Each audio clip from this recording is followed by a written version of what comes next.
जय हिंद, जय Bharat. Chemical weapon Hindi में इसे रासायनिक हथियार कहते हैं। रासायनिक हथियारों को रासायनिक हमले में इस्तेमाल किया जाता है। इन हथियारों को गैस या लिक्विड किसी भी फॉर्म में यूज किया जा सकता है। यह पानी, हवा या सरफेस पर लंबे समय तक रह सकते हैं। रासायनिक हथियार इतनी तेज गति से संक्रमण फैलाते हैं कि कुछ ही मिनटों में इसके द्वारा हजारों लोगों की जान चली जाती है। केमिकल वेपन्स को इच्छा अनुसार जानबूझकर बम, विमान और विस्फोटों के द्वारा फैलाया जाता है। इन हथियारों को महाविनाशकारी हथियारों की श्रेणी में रखा गया है, क्योंकि अन्य हथियारों के कंपैरिजन में रासायनिक हथियार जान माल का बहुत अधिक नुकसान करते हैं।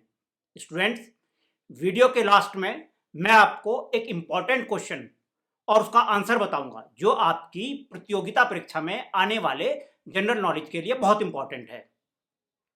एक हथियार के रूप में जहरीले रसायनों का प्रयोग हजारों साल पहले से होता आ रहा है। रासायनिक हथियारों का प्रयोग प्राचीन काल और मध्यकाल में जहर और आग लगाने वाले तीरों के रूप में मुख्य रूप से होता था। आधुनिक युग के प्रारंभ की बात करें तो 16वीं और 17वीं शताब्दी में भी हमें कहीं कहीं पर इस तरीके के छोटे मोटे प्रमाण मिलते हैं, जहां पर जहरीले धुएं द्वारा अपने शत्रुओं को पराजित करने का प्रयास किया गया। लेकिन केमिकल वेपन्स का बड़े पैमाने पर प्रयोग सबसे पहले प्रथम विश्व युद्ध के दौरान किया गया, और इसके पीछे कारण यह है कि 18वीं शताब्दी में जब औद्योगिक युग प्रारंभ हुआ तो उस समय बड़ी मात्रा में विभिन्न केमिकल्स का आविष्कार होने लगा। सल्फ्यूरिक एसिड सबसे पहला रसायन था जिसका बड़ी मात्रा में उत्पादन हुआ। 19वीं शताब्दी के प्रारंभ में जर्मनी और उसके बाद यूएसए में बड़ी बड़ी केमिकल्स फैक्ट्री का बनना प्रारंभ हो गया, जिससे बड़ी मात्रा में केमिकल बनने लगे। 1915 में फर्स्ट वर्ल्ड वॉर के दौरान केमिकल वेपन्स के रूप में अनेक गैसों का प्रयोग किया गया, लेकिन सबसे पहले जिस गैस का प्रयोग किया गया वह थी क्लोरीन। 22 अप्रैल 1915 की तारीख ही वह ऑफिशियल डेट है जिस दिन बड़ी मात्रा में रासायनिक हथियारों का प्रयोग किया गया। इस दिन जर्मनी सेना ने क्लोरीन गैस की कई टन मात्रा को वायुमंडल में छोड़कर क्लोरीन का एक कृत्रिम बादल बनाया और इसे हवा के बहाव के साथ फ्रांसीसी और ब्रिटिश सैनिकों की ओर भेजने में सफलता प्राप्त की। उस समय यह युद्ध वाइप्रस शहर के समीप हो रहा था, जो इस समय बेल्जियम का एक छोटा सा शहर है। जैसे ही यह कोहरा इन सैनिकों के समीप पहुंचा तो इससे सैनिकों को खांसी और घुटन होने लगी, जिससे उन्होंने मरना स्टार्ट कर दिया। फर्स्ट वर्ल्ड वॉर में विशेष रूप से 3 गैसों क्लोरीन, फास्जिन और मस्टर्ड गैस, जिसे हम सरसों कहते हैं, इसका रासायनिक हथियार के रूप में प्रयोग किया गया। एक अनुमान के मुताबिक प्रथम विश्व युद्ध में करीब 13 लाख लोगों की मौत इन केमिकल हथियारों के कारण हुई थी। इसमें से 2 लाख से ज्यादा लोग तो आम नागरिक ही थे। सेकेंड वर्ल्ड वॉर के दौरान इन केमिकल वेपन्स का प्रयोग इतना अधिक नहीं हुआ जितना कि फर्स्ट वर्ल्ड वॉर के दौरान हुआ था, लेकिन कोल्ड वॉर से लेकर अब तक चोरी छिपे राजनेताओं और जासूसों को मरवाने के लिए समय समय पर अलग अलग देशों द्वारा रासायनिक हथियारों का प्रयोग किया जाता रहा है। कोल्ड वॉर या शीत युद्ध सेकेंड वर्ल्ड वॉर के बाद स्टार्ट हुआ। यह युद्ध नहीं था, इसमें हथियारों का प्रयोग नहीं हुआ, जो कि विश्व की 2 महाशक्तियों सोवियत संघ और अमेरिका के बीच चल रहा था। इसके विषय में मैं आपको कभी और डिटेल से बताऊंगा। स्टूडेंट्स, आज की तारीख में मुख्य रूप से 6 खतरनाक रासायनिक हथियार हैं। आइए सबसे पहले डिस्कस करते हैं वीएक्स। वीएक्स को खेतों में कीटनाशक के रूप में इस्तेमाल करने के लिए ब्रिटिश वैज्ञानिकों द्वारा तैयार किया गया था। यह सीधे इंसान के नर्व सिस्टम पर हमला करता है। यह इतना खतरनाक होता है कि अगर किसी व्यक्ति के शरीर पर इसकी सिर्फ 10 मिलीग्राम की मात्रा भी डाल दी जाए तो चंद सेकंड में ही व्यक्ति की मौत हो जाती है। इसका लेटेस्ट प्रयोग 2017 में किया गया। उसका मैं आपको एक उदाहरण देता हूं। 2017 को north Korean dictator Kim Jong Un ने अपने सौतेले भाई किम जोंग नाम की मलेशिया के कुआलालंपुर एयरपोर्ट पर हत्या करवा दी। यह हत्या उत्तर कोरिया की 2 सीक्रेट एजेंट्स ने किम जोंग नाम पर वीएक्स नर्व एजेंट से जानलेवा हमला करके की। हत्या को उत्तर कोरिया की खुफिया एजेंसी ने अंजाम दिया। जोंग नाम अपने बॉडीगार्ड के साथ था, लेकिन एयरपोर्ट पर चेकिंग के दौरान बॉडीगार्ड्स कुछ देर के लिए आगे पीछे हुए। इसी दौरान महिला एजेंट्स ने जहरीली सुई लगाकर जोंग नाम की हत्या कर दी। उत्तर कोरिया का तानाशाह शासक किम जोंग अपने सौतेले भाई को अपनी कुर्सी के लिए खतरे की तरह देखता था। वह अपने सौतेले भाई की हत्या कराने की फिराक में था। वह पहले भी उसकी हत्या की कई बार कोशिश कर चुका था, लेकिन उसे सफलता मिली 13 जनवरी 2017 को। इसके बाद नाम आता है सारिन लिक्विड और गैस का। सारिन गैस भी वीएक्स की तरह ही नर्व गैस है। आज सारिन को सबसे खतरनाक नर्व गैस माना जाता है। सारिन से पीड़ित व्यक्ति की मांसपेशियां काम करना बंद कर देती हैं, नाक और आंख से पानी गिरने लगता है और उसकी मौत हो जाती है। इसका लेटेस्ट उदाहरण 1995 में जापान में घटी दुर्घटना है, जिसमें जापान के टोक्यो मेट्रो शहर के अंदर सारिन गैस से हमला किया गया था। एक व्यक्ति ने इस गैस से भरा बैग सबवे के अंदर फाड़ दिया था, जिससे लोग इस गैस के संपर्क में आ गए। इसमें 12 लोगों की जान गई और लगभग 1000 लोगों की देखने की क्षमता चली गई। इसके बाद डिस्कस करते हैं मस्टर्ड गैस की। मस्टर्ड गैस का पहली बार इस्तेमाल वर्ल्ड वॉर के दौरान हुआ था। मस्टर्ड गैस के कारण स्किन लाल हो जाती है, शरीर पर फफोले निकल आते हैं और इसके बाद स्किन छिलके की तरह बाहर आ जाती है।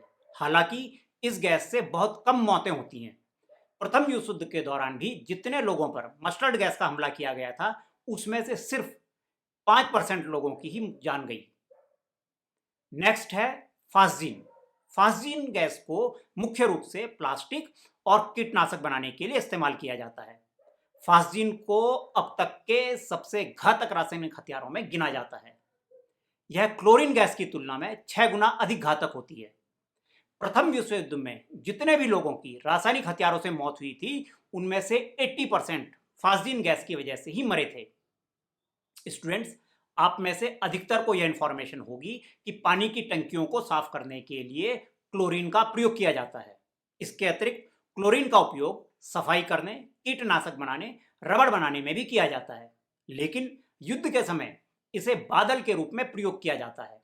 यह हरे पीले बादल का निर्माण करता है। अगर क्लोरीन की बहुत अधिक मात्रा किसी के शरीर में चली जाती है, तो इससे व्यक्ति को सांस लेने में दिक्कत होती है, जिसकी वजह से उसकी मौत हो जाती है। अंतिम इंपॉर्टेंट रासायनिक हथियार का नाम है सफेद फास्फोरस। इस केमिकल वेपन का यूज हाल में ही रूस और अमेरिका द्वारा सीरिया में किया गया था, जिसके बाद इन देशों की कड़ी आलोचना हुई थी। इस रासायनिक हथियार का प्रभाव इतना खतरनाक है कि यह मनुष्यों की स्किन और हड्डियों को गला देता है। स्टूडेंट्स, रासायनिक हथियार इतने खतरनाक क्यों होते हैं? Basically chemical weapon chemical agents होते हैं, और रासायनिक हथियार बनाने के लिए जिन केमिकल एजेंट्स का प्रयोग किया जाता है, उनमें से प्रमुख हैं choking agents, blister agents, blood agents, nerve agents, incapacitating और राइट कंट्रोल एजेंट्स। यह केमिकल्स एजेंट्स भी दो तरीके के होते हैं। पहला तो स्थायी रूप से जिनका प्रभाव पड़ता है, दूसरे वे होते हैं जो अस्थायी रूप से प्रभाव डालते हैं। इनकैपेसिटेटिंग और राइट कंट्रोल एजेंट्स को छोड़कर सभी केमिकल एजेंट्स स्थायी रूप से प्रभाव डालते हैं। इनकैपेसिटेटिंग एजेंट अस्थायी रूप से मनुष्य की शारीरिक और मानसिक स्थितियों को प्रभावित करता है। इसके प्रभावित होने से मनुष्य अपने कार्य नहीं कर पाता, उसका दिमाग चलना बंद हो जाता है और उसे खूब ज्यादा नींद आने लगती है। इसका प्रयोग व्यक्ति को मारने के लिए तो नहीं किया जाता, लेकिन यदि इसकी अधिक खुराक व्यक्ति के शरीर में चली जाती है तो इससे जान भी जा सकती है। हाल के वर्षों में इसका उपयोग 2002 में मॉस्को थिएटर में चेचेन आतंकवादियों को मारने के लिए रसिया द्वारा किया गया था। 2002 में चेचन आतंकवादियों ने मॉस्को थिएटर के अंदर घुसकर उसके अंदर बैठे हुए सभी दर्शकों को बड़ी संख्या में बंधक बना लिया था और धमकी दी थी कि यदि पुलिस उनकी इस घेराबंदी को तोड़ने का प्रयास करती है तो वह पूरे थिएटर को उड़ा देंगे। रशियन स्पेशल फोर्स द्वारा थिएटर पर धावा बोलने के दौरान आतंकवादियों को निष्क्रिय करने के लिए इनकैपेसिटेटिंग एजेंट का उपयोग किया गया। मॉस्को की स्पेशल फोर्स ने थिएटर में चल रहे एसी वेंटिलेटर के द्वारा इसको थिएटर के अंदर पहुंचाया, जिसके कारण थिएटर के अंदर उपस्थित आतंकवादी और दर्शक बेहोश हो गए थे। लेकिन इसके कारण थिएटर में मौजूद आतंकवादियों के साथ साथ कुछ दर्शकों की भी मौत हो गई थी। आइए अब बात कर लेते हैं उस केमिकल एजेंट की जिसको वर्ल्ड की सभी सरकारें किसी न किसी रूप में यूज करती हैं, और वह है दंगा नियंत्रण एजेंट, राइट कंट्रोल एजेंट। दंगों और अनियंत्रित भीड़ को नियंत्रित करने के लिए ऐसे एजेंट बनाए गए जो आंखों को प्रभावित करते हैं, जैसे आंसू गैस। इसका इस्तेमाल सिर्फ और सिर्फ पुलिस करती है। इसको दंगा नियंत्रण करने के लिए सबसे पहले अमेरिका द्वारा 1919 में विकसित किया गया था।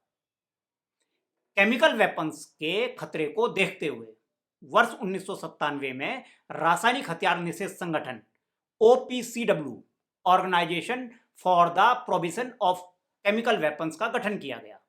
यह संयुक्त राष्ट्र संघ की ही एक संस्था है। इसका काम रासायनिक हथियारों को खत्म करने की दिशा में कदम बढ़ाना है। GC मुर्मू, जो भारत के नियंत्रक और महालेखा परीक्षक कैग हैं, उन्हें 3 साल के लिए रासायनिक हथियार निषेध संगठन OPCW का ऑडिटर चुना गया तथा इनका कार्यकाल वर्ष 2021 से प्रारंभ माना जाएगा। स्टूडेंट्स, यही वो क्वेश्चन है जो आपके आने वाली प्रतियोगिता परीक्षा में जनरल नॉलेज में आ सकता है। अगर आप अधिक जानकारी चाहते हैं तो साई डिफेंस एकेडमी देहरादून की वेबसाइट www.saidefense.com पर जाकर प्राप्त कर सकते हैं, जिसका लिंक मैंने नीचे दिए गए डिस्क्रिप्शन बॉक्स में दिया है। धन्यवाद। भारत माता की जय।